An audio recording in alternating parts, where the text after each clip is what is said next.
Welcome to part two of my attorney-seller war story. Sometimes a smooth transaction can quickly turn difficult because of an attorney-seller who didn't take the time to clearly read our email request and proceeded to question this request. In part one, he refused to sign our escrow instructions.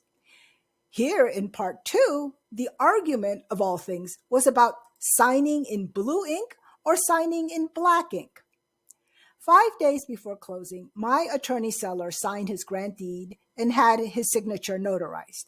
He scanned and emailed a copy of the signature and the notarization and overnighted the original. You will see this scanned copy. The notary public completed the notary section in blue ink. When we received the overnighted deed, we found that this supposed original deed had the notary section in black ink. So we sent an email to the seller. Where's the document where the notary completed the section in blue ink? The seller either did not read our email correctly or misinterpreted our question. He responded back. In his law practice, he says, everyone signs in black ink. There is nothing in law that says it has to be blue ink. Why are we questioning him? He further stated that no matter blue or black, that was his signature and it was properly notarized. So it was enough in a court of law to show his intent to sell. Our response to him: it was never in question that you personally signed the deed and had a notary public acknowledge your signature. We don't care if you sign in black or blue, although our preference is for blue ink because it is easier to determine if the document is an original or a copy.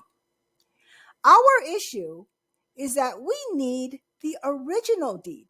You scanned a copy which showed the notary section in blue ink. Why did you send us a deed with the black ink as the original? All interaction with this seller was through email. Knowing he was an attorney and knowing from our past communication issues with him, we were very careful how we crafted our request email to him. We also attached copies to substantiate our request. Apparently, he did not actually read what we wrote, but skimmed through it before he responded back. So here is the lesson that we learned. If communication to a client is through email, be sure you are very clear and concise in what you are asking in the email. Check your spelling, check your grammar. Make sure you attach anything that will help you explain what you are asking.